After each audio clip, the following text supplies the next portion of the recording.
Good morning. Good to be with all of you today.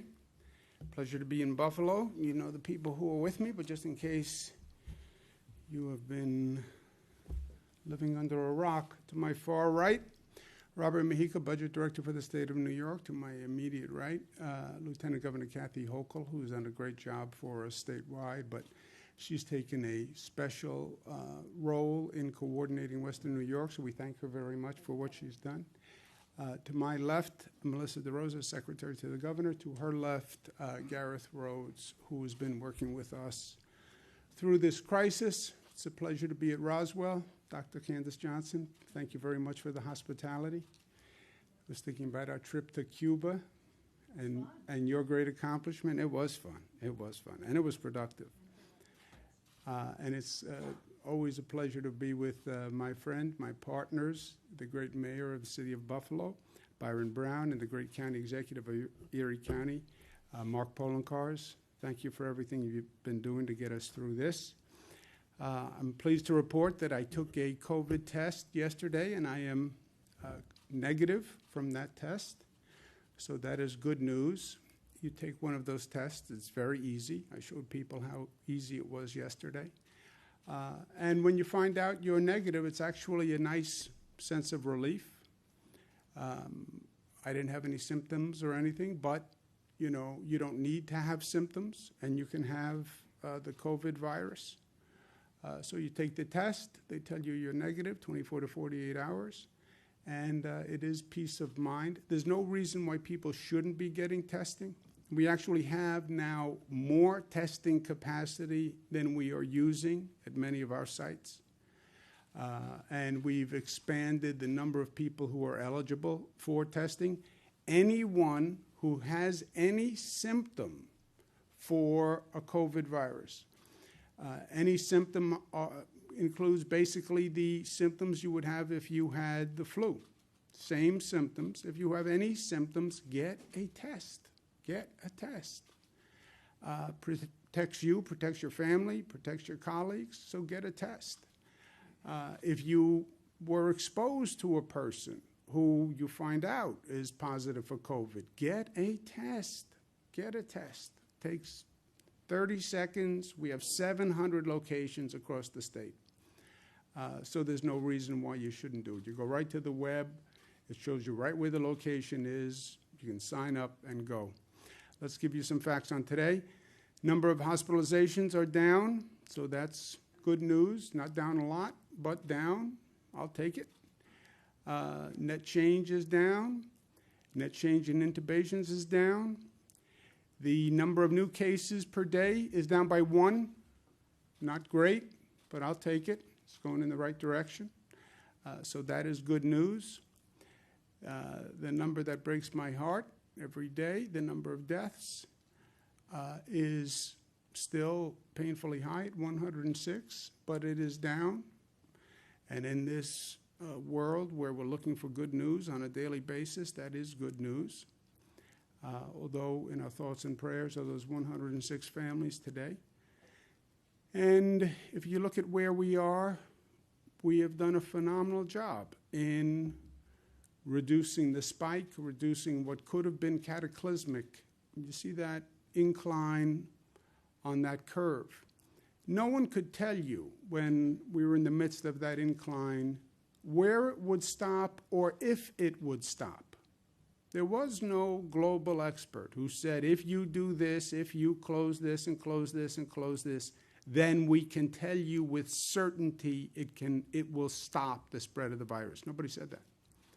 All they could say was, do your best, try to close everything down, and then hope for the best.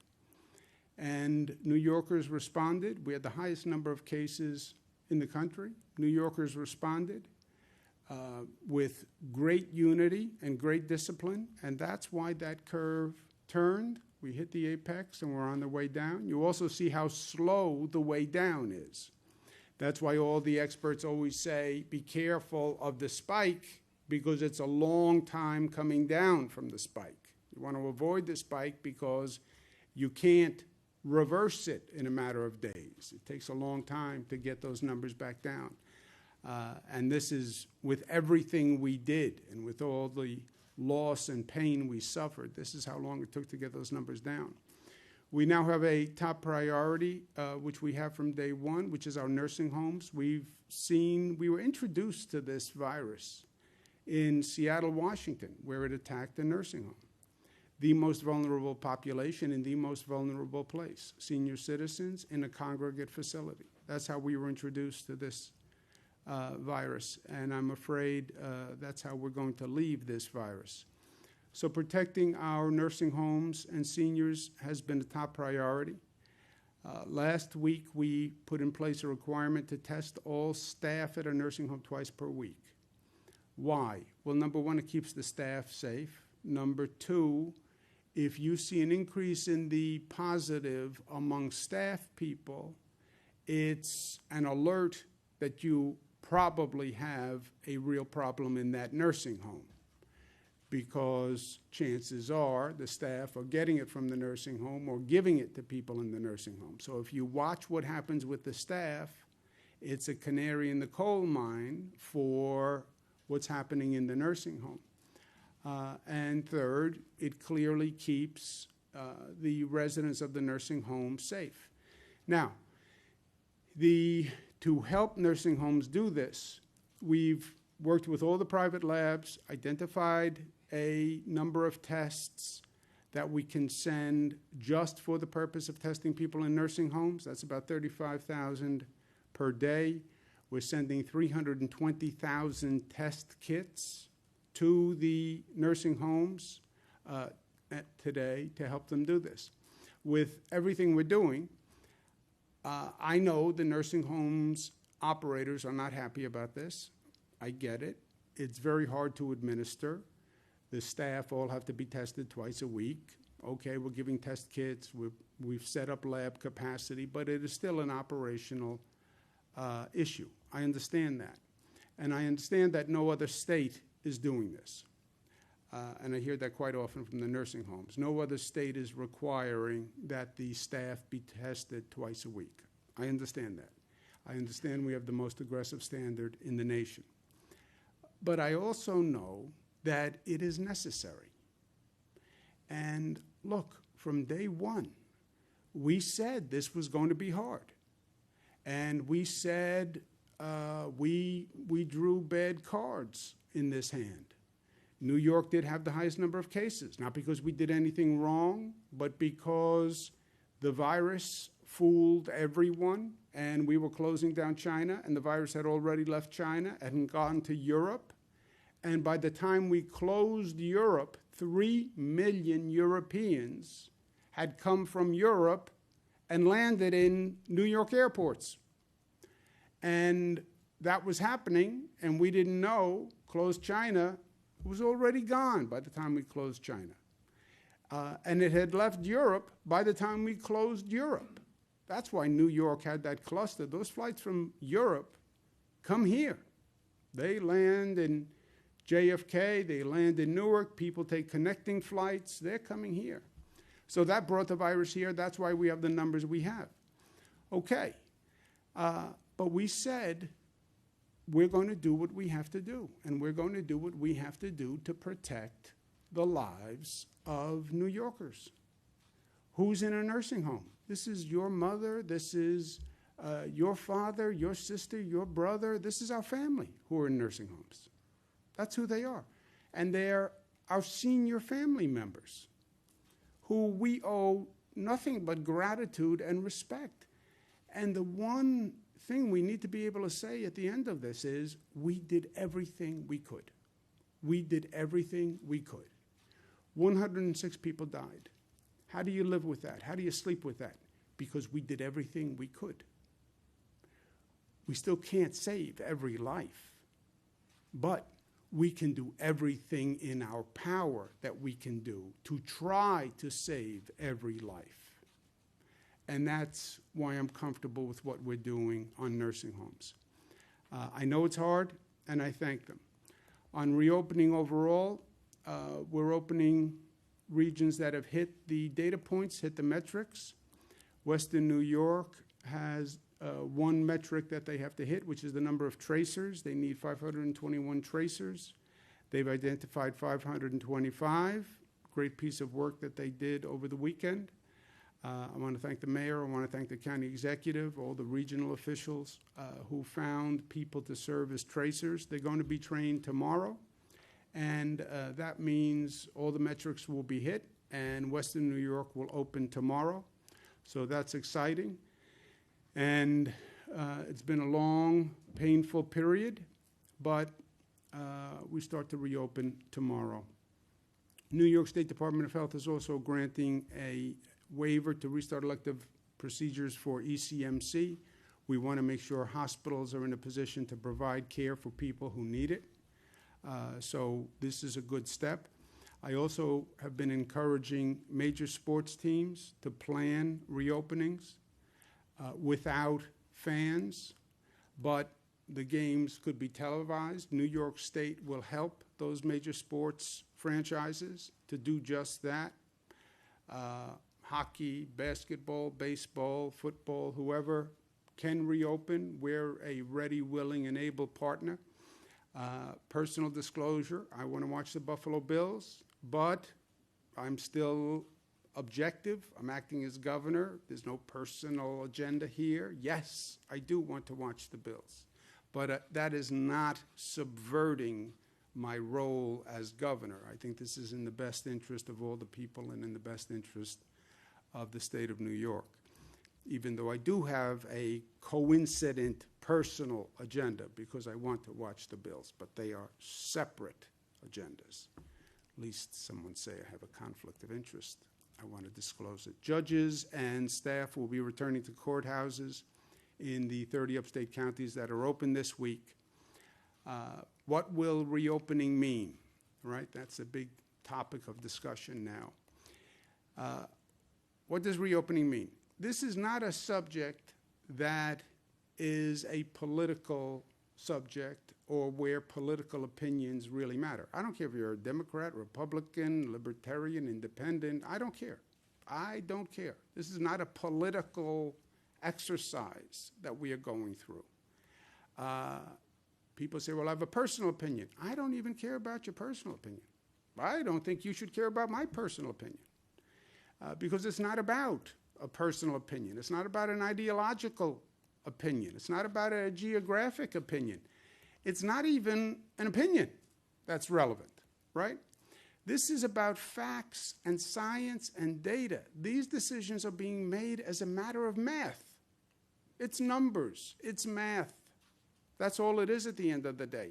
You start to increase economic activity. You have more people coming out of their homes, more people contacting other people, and then you measure the impact of that increase with numbers. Not with opinions, not with politics, not with partisanship, with numbers. And then you just measure the impact. You make sure that you don't go above 70% of your hospital beds, so that if a large number of people get infected, you have the hospital beds to take care of them. You make sure you don't go over 70% of your ICU bed capacity, because when these people are infected with COVID, they do need ICU beds. We learned that the hard way. You have testing up and running of 30 tests per 1,000 residents. Where did that come from? That's the White House Coronavirus Task Force, Dr. Birx. You have 30 tracers ready for every 100,000 residents. That comes from the experts. And then you watch the infection rate. And you make sure that you don't get near 1.1 on the infection rate. It's math. And there's a liberation in that. At a time of such division and politics and elections and all this garbage, this is an exercise in science and math. And it's data that we can all share and we can all participate in. I encourage people to go look at the data and look at what's happening in your region, because that's how we're going to get through this, on the numbers, on the math, on the facts. We're going to bring in advisors to the state advisors who are international experts, global experts who have dealt with these kinds of diseases, right? This is not just a state of New York issue. It's not even an American issue. It's a global issue. And I want to make sure we have people reviewing and then reviewing the reviewers and then as many opinions of experts that we can get are the best path forward. Dr. Osterholm is a nationwide expert in this field, and he has agreed to review our data, what we're doing, what's happening, and to advise us as to how our progress looks on the numbers. I want to thank him very much. We also have Dr. Samir Bhatt, senior lecturer at Imperial College, who is agreed to serve as an advisor to the state of New York. Dr. Bhatt is the senior lecturer in geostatistics at the Imperial College in London. Geostatistics is not my field of endeavor. I never heard of geostatistics before, Doctor. That's why we need you to advise us, Dr. Bhatt, because I know nothing about geostatistics. But Dr. Bhatt is joining us. I want to thank him very much. The Imperial College in London, we have had a number of projection models that were done early on by a number of very prestigious universities.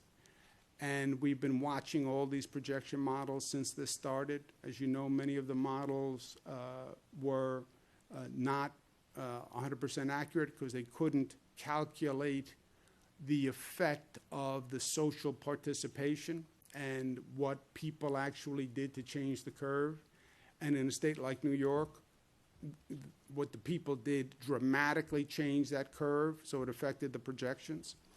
But the Imperial College model, as we have been following this for weeks, was the best, most accurate model. Therefore, I think Dr. Bhatt deserves all our thanks because they really helped us all through this to date. And I want to thank him very much for taking the time to advise us, not just on how we constructed our model to date, but what happens going forward as we increase the economic activity and we start to see numbers change. So, Doctor, thank you very much for being with us. And it's a pleasure to welcome you today. Thank you, Governor. A professional honor to work for New York. Yeah. I think your state has already shown what can be achieved when policies are driven by science. And I think the sacrifices people have made and will continue to make deserves an applause. The leadership shown in New York during this crisis should be commended. And I think yours is an approach for others to follow. At Imperial College London, we have a huge COVID-19 response team, collaborating with scientists and government agencies globally. You in New York have successfully contained the virus for now, but New York is not out of the woods yet. No state, no country is. As you reopen, New York must continue to watch the data and follow the science. We are really eager to work with New York, as they're approaching this crisis from a scientific perspective driven by data. New York is leading the way with data collection, and this will help tie together as many sources of evidence as possible to reach a scientific consensus, which can then be used for decision-making. Our team is focused on rigorous modeling to track R, or RT, as you had put it as well, the reproduction number of the virus going forwards. If R goes above 1, this means the virus is no longer contained, and we aim to track the spread of this virus and the disease using the best data possible and as much of it as possible. We are committed to open science so policymakers and citizens understand our conclusions, limitations, and of course the uncertainties. To date, my team at Imperial has released reports for Europe, Brazil, Italy, relying on data from Google, as well as open source statistical tools developed at Columbia University. Thanks to these tools and our research network, the code is available for everyone to see, test, and to improve. As countries around the world and states around the US start reopening their economies, we will see cases rise once again. And so New York must continue to be vigilant and to follow the data. So I think I say, Governor, thank you for this opportunity, and truly thank you for the work you've been doing and you are doing. Thank you. Thank you very much, Dr. Ott. Thank you for being with us. Thank you. I look forward to speaking to you in the days ahead. I want to thank the doctor very much and the whole college. Look, I'm a parochial New Yorker. I was not all that eager to seek the advice of a college in London, but I can tell you this. This is a global pandemic, and what we're now doing, other countries have done before. We tend to think we are always the first. We're not the first. We're not the first to deal with this virus. Other countries have dealt with it. Other countries have gone through reopening. They've learned all sorts of lessons on reopening. I want to make sure that what we're doing is the best informed approach. So I want to thank the doctor very much, and they'll be looking exactly at what happens at our data, our metrics going forward. And then the last point is, what's the impact of the reopening? We don't know yet what the road ahead looks like. It is a function of what we do. So you tell me, how responsible are the employers in following the guidelines that have been put forth, right?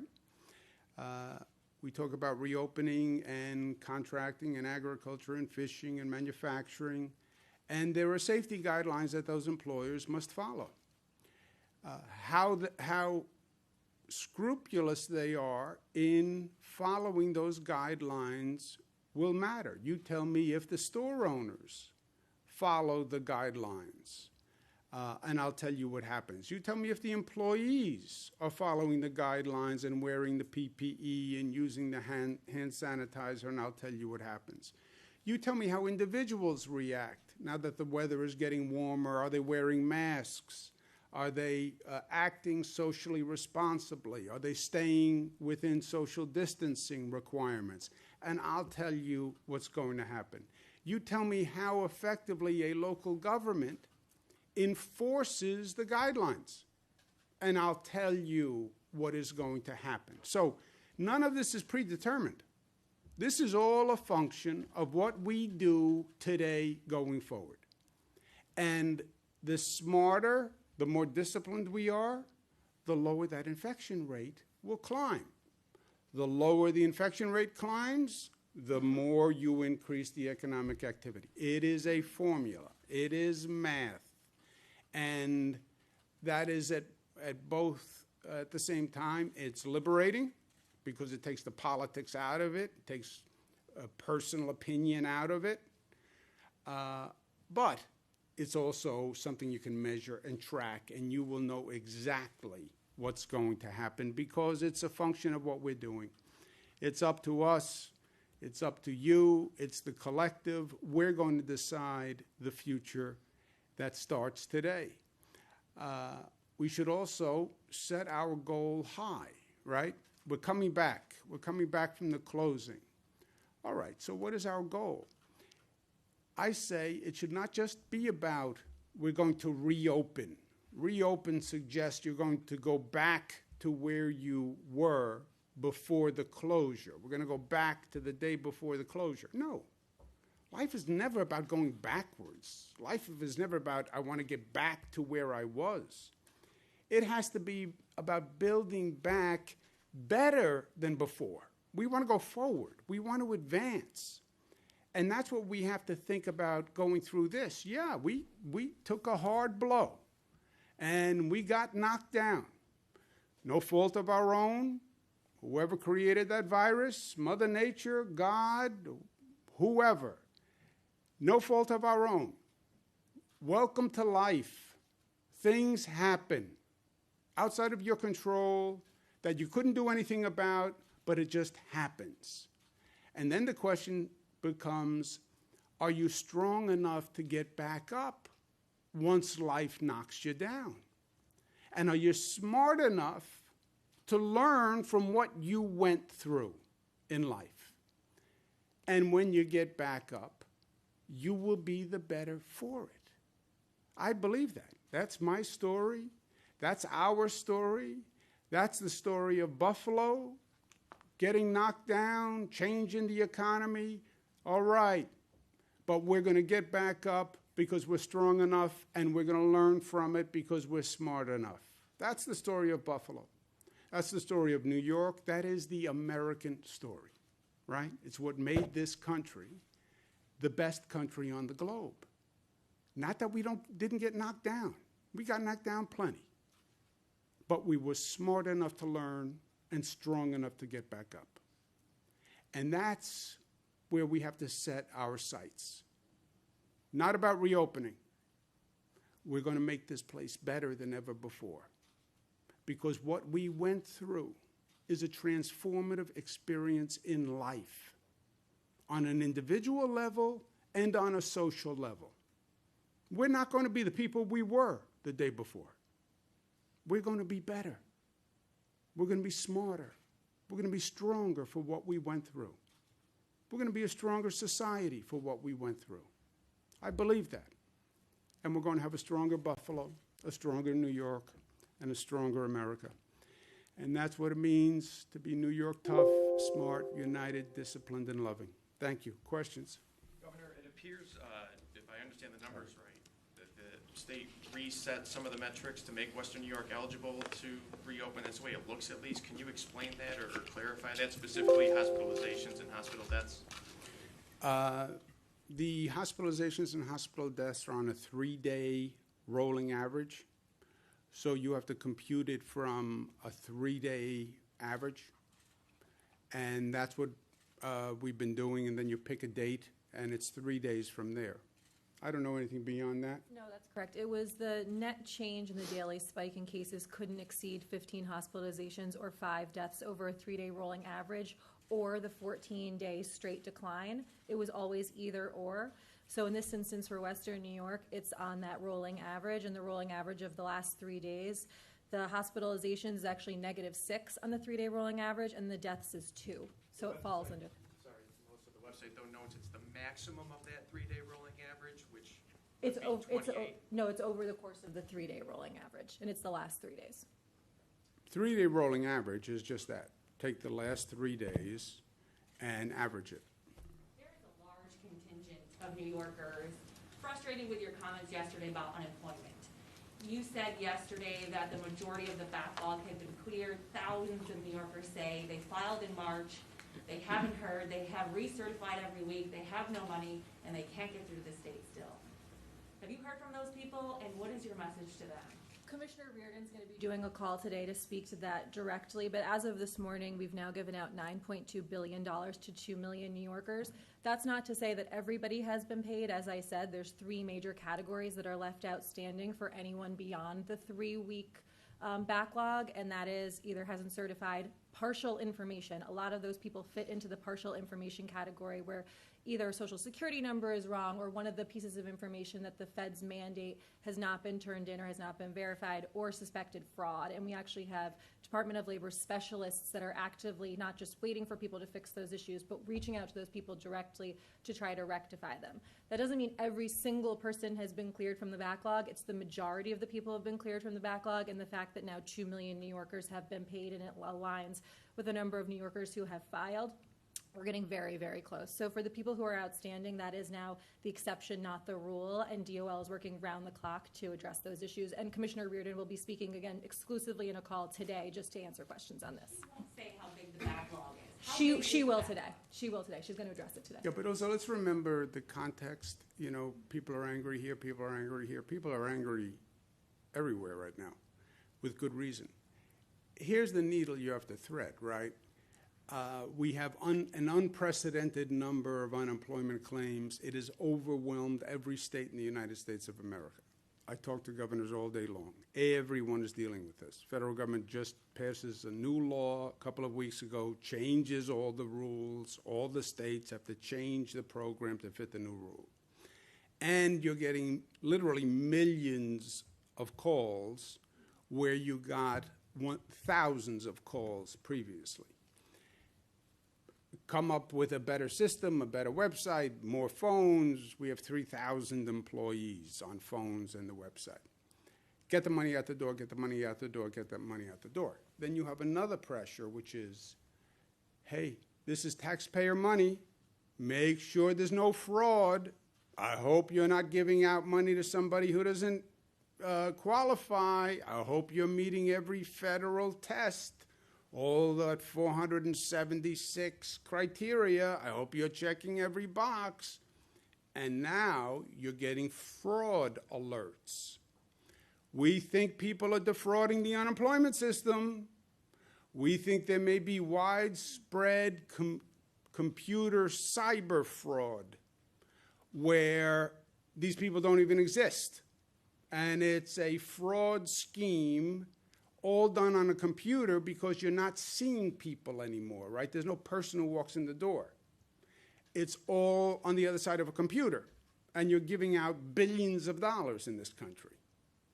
So be careful that you're not being subject to some kind of computer fraud and you're responding to Susie Smith, but there is no Susie Smith. Susie Smith is really a computer terminal in some other country. So, right? Because I guarantee you, a few weeks from now, I'm going to be at a press conference like this, and someone's going to say people are really angry that you gave out a lot of money and the people didn't exist and they were just computer scam artists, and how did you not know? So, Governor, a local law firm has filed a suit in federal court against you and against the Attorney General. In its claim, the order is to force people to work off-site. They call it an abuse of power. Have you had a chance to review this lawsuit? And we're eager for your opinion if you have. I have not seen the lawsuit or heard about it. The theory is it's wrong to ask people to work off-site? They complain that by forcing some of their employees to go home to work off-site, they're calling it an abuse of power by the state. Yeah, I don't know. Yeah. Look, a lot of people say a lot of things, right? That falls in that category of a lot of people say a lot of things. Governor, today's Victoria Day, which normally in Niagara Falls, all the hotels would be full, the Miss boats would be jam-packed, and I think the Lieutenant Governor last week heard an earful from the tourism folks. In the later phases, what game plan do you have to try to get tourists back to New York State? Well, tourism is not going to be just a New York State question. It's a national question. It's an international question. When will people get back on planes, right? When does the economy bounce back that people have money to spend on tourism? The jam-packed boats, that's going to be a question of when can you do jammed-packed? When can you do a jam-packed stadium, a jam-packed restaurant, a jam-packed bar, jam-packed boat? You know, they're all going to be in that jam-packed question. On that note, when you say you're encouraging professional sports teams to reopen without fans, is that just for the foreseeable future? Do you foresee that for the end of the NFL season?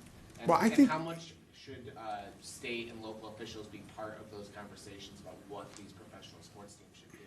Well, first, my opinion is they have to do a ramp up anyway, right? They have to start. They have to have a camp. They have to go through administrative procedures. If they can economically have games with no fans and the numbers work for them, the economics work, because the TV revenue is enough without the fan revenue, and that's actually a sport-by-sport determination. Some sports actually rely more on the TV income, televised income, than the stadium arena income. But if they can make the numbers work, I say great. Come back. The state will work with you because remember, government rules right now could stop a team coming back, right? What's essential, what's not essential. So I'm saying the state will work with them to come back. They have to make their own economic decision whether that economic model works for them. Can you do hockey without fans? Can you do baseball without fans? Can you do football without fans? They have to make that decision. But any way we can help, we would help. And then they'll be up and running. And then when we can fill a stadium again, we can fill a stadium. But why wait until you can fill a stadium before you start to bring the team back? And if you can televise it in the meantime, great. I mean, it's not as good as going to a game or, going to a bar and watching the game. But people who are at home, if you had the chance to watch sports, I'm watching the reruns right now of the old classic games, and that's fun. But I'd rather watch current sports on TV if it works. Governor, what about houses of worship, libraries, things Same like that? thing. What's the schedule for them? There's a lot of clamoring about, Yeah. especially worship. Yeah, it's the same thing. It's all, jammed boats, jammed temple, jammed churches, anywhere where you have the concentration and the density, the gatherings, that is the issue. The gathering is the issue. Remember what we learned, right? We've made mistakes, so let's not make the same mistakes twice. We had the first hotspot in the United States. The first, they called it a hotspot, before it was even called a hotspot. The first super spreader, before they even called them super spreaders, was New Rochelle, Westchester. How New Rochelle, Westchester? One person who went to a religious gathering and then a ceremony infected dozens and dozens. When they talk about the meat processing plants in the Midwest and the outbreaks in the meat processing plants, it has nothing to do with the meat. It's the fact that you had 1,000 employees, 500 employees. We have a situation in Madison County. You have a couple of hundred people, and you have one person who's infected, you have a problem. So they all come in that same category. Nobody can tell you when you'll be ready for that, but the answer is follow. The answer is everybody will know, because if you follow the numbers and you follow the math, you will watch that infection rate and you will see the trajectory of progress. It's that simple. Do they fall into in terms of those 4 phases for reopening? And do they fall into 1, 2, 3, or 4? Oh, that's on the website. Does anyone know what? It wasn't. I don't think Oh, the houses of no. worship isn't on there. Robert? Houses of worship, as if you were just to open them up regularly with new guidelines, would fall in the last stage, because as the governor said, that's a mass gathering. The same thing with a stadium, the same thing with any situation where you have a lot of people together. Right? The question is whether or not you could do something less than that. But that's still an open question, is whether or not you can. It hasn't been determined whether they could be a small group, like 10, 15, 20 people. Right, not yet. I spoke to a nursing home administrator Friday who said they had no idea the state was sending them testing kits, and they were being told they had to pay for them themselves, went out, procured some on their own. What's the line of communication between the state and nursing homes in terms of how we're going to get these kits to you and how many you're going to get? Well, we're on daily communication. This scale of testing is new for everyone. Everyone is trying to figure out how to get tests, how to buy tests, how to get the testing kits, how to get the testing machines. Hospitals are doing that, labs are doing that, nursing homes are doing that, employers are doing that. So that is nothing new. We just worked very hard over the weekend, secured testing capacity from the labs, private labs, that will be set aside for nursing homes, and testing kits that we can procure and send to nursing homes to help them. Also remember, nursing home staff is a person. You could be a nursing home staff. Okay, go to a drive-in. Go to the CVS. Go to Rite Aid. There's a lot of places that you can now get a test. And we have many places that are underutilized, right?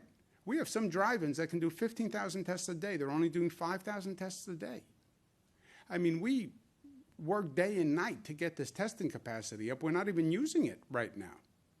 So you can say, if you're a nursing home, look, it's a operational pain. People don't want to get tested twice a day. I understand that. But we know that there's the ability, 700 testing sites around the state. You can go right now, and you could get a test right now. Just go through a drive-in on the way home. I stood up yesterday, had it done, showed people how easy it was. You know, I understand they don't want to do it, but these are senior citizens, and I want to be able to say on behalf of the state, we did everything we could. And testing twice a week of a staff member, I don't think is excessive. Well, why don't we do once a week? You do once a week, you take a test on Mondays. You got infected on Tuesday. So Tuesday, Wednesday, Thursday, Friday, Saturday, Sunday, you spread that virus in a nursing home. And then you found out a week later when you tested positive. You know how many people you could have hurt by then? That's why twice a week. Sir, we'll take one more. You talk about how important it is to listen to experts here on this stuff. If you talk to the experts on nursing homes, they'll tell you before COVID-19, New York State had one of the lowest levels of care in nursing homes and some of the most lax enforcement by the state health department. So is the state not in some way to blame for what happened? Yeah, I don't believe that experts would say that. You know, we have over 600 nursing homes. We've had one of the best nursing home systems in the country for a long period of time. You know, you can always have people who say, well, you should do more. That always happens. And we are doing more. And by the way, now we're doing more. And they're complaining that we're doing more than any other state. You can't have it both ways, right? Given the outsized impact. Last question. Yes, ma'am. Given the outsized impact that some counties have on an entire region, has there been any thought given to publicly posting the county breakdown as far as the reopening metrics go? Because right now, those aren't available. And is there any more clarification you can give regarding how much time we need to wait between reopening phases? We've said 14 days is a general guideline, but depending on what the metrics show, maybe they might be able to open sooner. Can you elaborate on that? Yeah, 14 days is the guideline because it's basically the incubation period of the virus, right? It will show up in about 14 days. If a lot of people get infected today, there's then an incubation period, then there's symptoms or not. And then if all else fails, the way you see the increase is in the hospitalization. You know when the hospitalization rate goes up. But when the hospitalization rate goes up, they call it a lagging indicator. It really is telling you who got infected 2 weeks before. So when you wait for it to happen in the hospitals, you are behind the 8 ball. But you will see the infection rate every day. If the economic activity is increasing, but the infection rate isn't, and the hospitalization rate isn't, and the testing rate isn't, and the antibody rate isn't, then you could say we can get a little more aggressive and increase the rate faster. But it's a pure, and again, what's liberating here is it's a pure function of management of numbers. It's numbers, you know? I want to lose 10 pounds. I'm going to try to lose 2 pounds a week. Okay, it's going to take me 5 weeks. Well, first week I did better. All right. So then you calibrate that way, right? This is just a mathematical calibration. And I want to keep it there because I want to keep it out of politics. I don't want to get into, well, people say you should open faster. People say you should open slower. On what basis? Where do you get that from? Well, I just think you could do it faster. On what basis do you think I could do it faster? Well, I think you should be doing it slower. On what basis do you think? It's not what I'm thinking either. Let's keep all our opinions out of it, and let's just look at the data. If the data says 14 days is the guideline, if there is virtually no increase in the indicators, could you argue you're doing better than anticipated and open faster? Sure you could. And that'd be a reasonable theory based on the numbers. But let's keep it on the numbers. Let's keep it on the facts, is all I'm saying. County breakdown, posting the county breakdown? When you break down the numbers too far, I don't know how reliable they are. Remember, this whole system that we're now putting online, this has all been developed in the last 2 months. None of this existed. All this daily reporting by hospitals, reporting by nursing homes, reporting by testing sites. So the fear is if you get too granular in the numbers and the numbers get too small, I wouldn't really feel comfortable in their accuracy when you start disaggregating them. But that is not my field. That's geostatistics, which I never even took. So I just want to make sure, well, that assumes that the county data is reliable on a daily basis.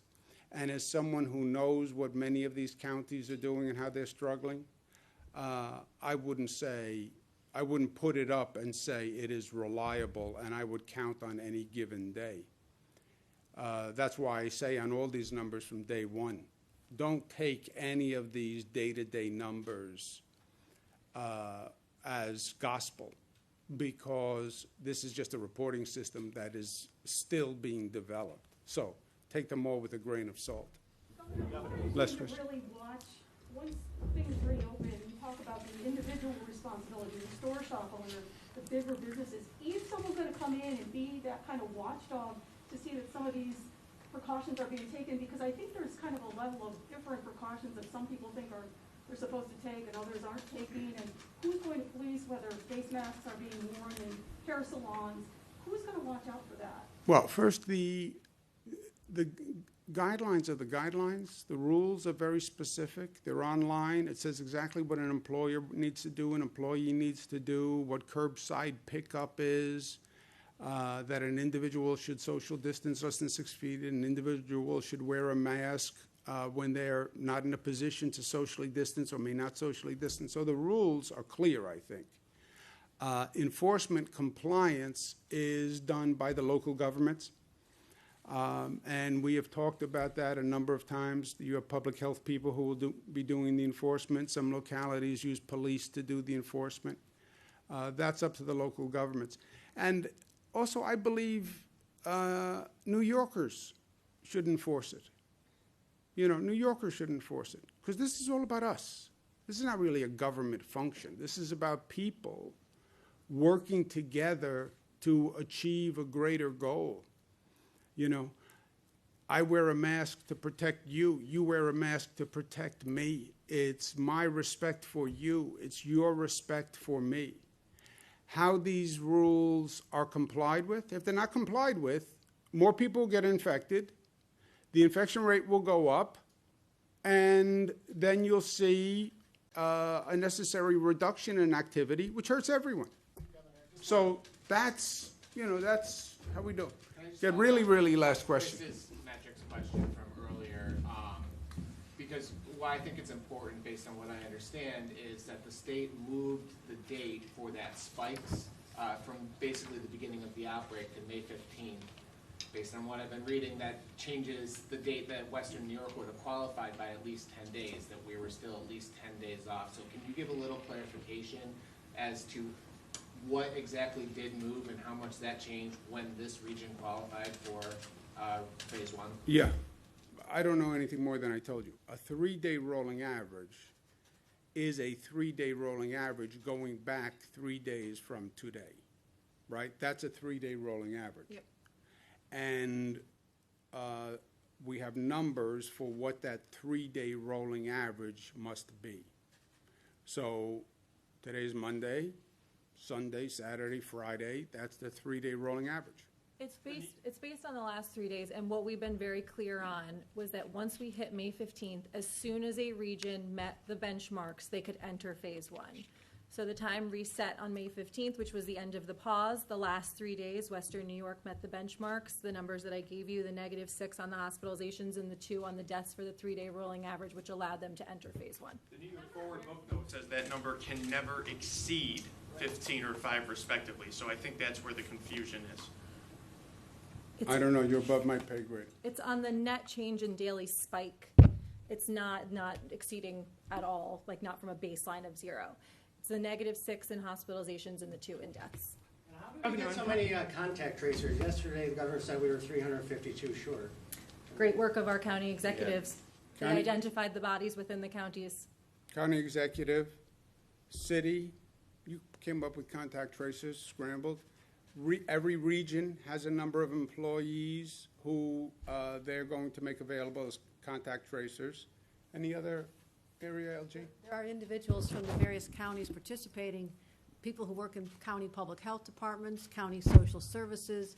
Even in Niagara County, we have 50 sheriffs that have been identified. So we've really enlisted the public servants from the 5-county region. They have stepped up. They've been participating from the very beginning. They take a 4-hour training course, and they'll be ready to launch tonight. You too can be a tracer. It's a Constitutionality. great second job. Constitutionality Thank you, question. guys. Mark, thank you Governor. very much. Thank you, thank you. Thank you, Governor, ma'am. on Thank you. constitutionality, do you think that, are you concerned about whether there could be lawsuits or anything against